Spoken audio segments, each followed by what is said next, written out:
Welcome to the Cultural Awareness Series, where we merge the understanding of the term culture, both in human society and microbiology, by highlighting microbiologists you may have never heard of. Today, we will be learning about Elizabeth Bugie. Elizabeth Bugie is, unfortunately, a tragic example of sexism within the field of microbiology. During her academic career as a biochemist and microbiologist, she discovered many antibiotic compounds. However, her research was stolen from her by male mentors, which later went on to receive Nobel Prizes, leaving Bugie without receiving any credit for her accomplishments. Not much is known about Bugie's early life. She was born in 1920, with most of the documentation of her life beginning with her college career in microbiology. With the support of her father, Bugie began studying microbiology at the New Jersey College for Women, which was a school devoted to undergraduate education for women at Rutgers University, New Brunswick. After completing her undergraduate degree, she pursued a graduate degree at Rutgers University as a master's student working in the lab of Selman Waksman.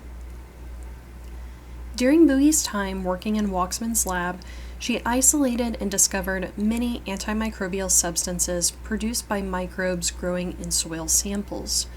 Specifically, Bugie was working on isolating an antimicrobial that would be effective against Dutch elm disease, which was accidentally introduced to the United States and caused widespread death of native elm trees.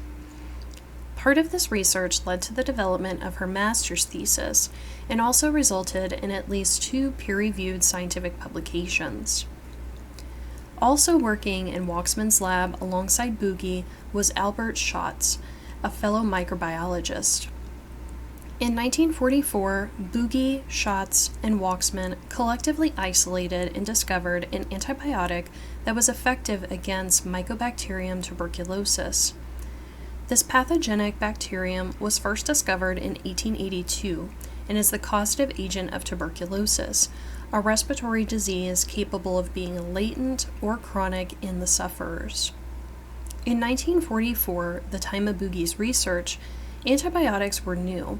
Penicillin, discovered in 1920, was the only antibiotic at the time that had been isolated and used clinically to treat disease.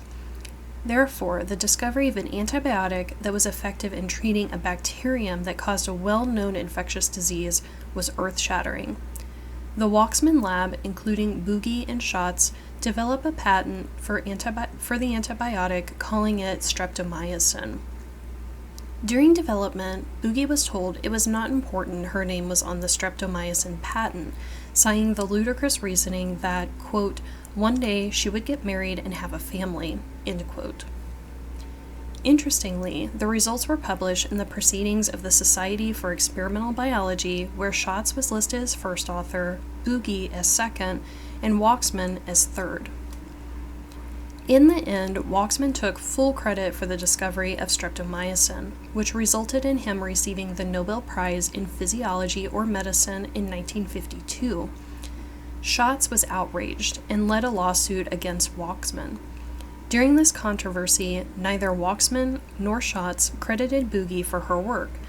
However, when it came to streptomycin discovery royalties, Waksman received 10%, Schatz received 3%, and Bugie received 0.2%. Up until the 2000s, when Bugie's children spoke up of their mother's contributions, was it known that Bugie played a key role in the discovery of the second antibiotic known to science. After receiving her graduate degree, Bugie continued her research at Merck Laboratory, working on antimicrobials. She married another microbiologist that worked in the Waksman lab named Francis Joseph Gregory. Elizabeth Bugie became Elizabeth Gregory, left her work in science, and did what was expected of her at the time, be a housewife and raise a family. Later in life, Bugie pursued an education in library science. She passed away in 2001, and an article was published in the Pittsburgh Post-Gazette, raising the issues that women face in the field of science. One of Bugie's daughters, Professor Eileen Gregory, pursued a career in microbiology, and now conducts research at Rollins College. With more light being shed on the invisible women of microbiology, the American Society of Microbiology has developed several publications focusing on these women, which includes Elizabeth Bugie. As one of the great feminist writers once wrote, quote, "For most of history, Anonymous was a woman," end quote.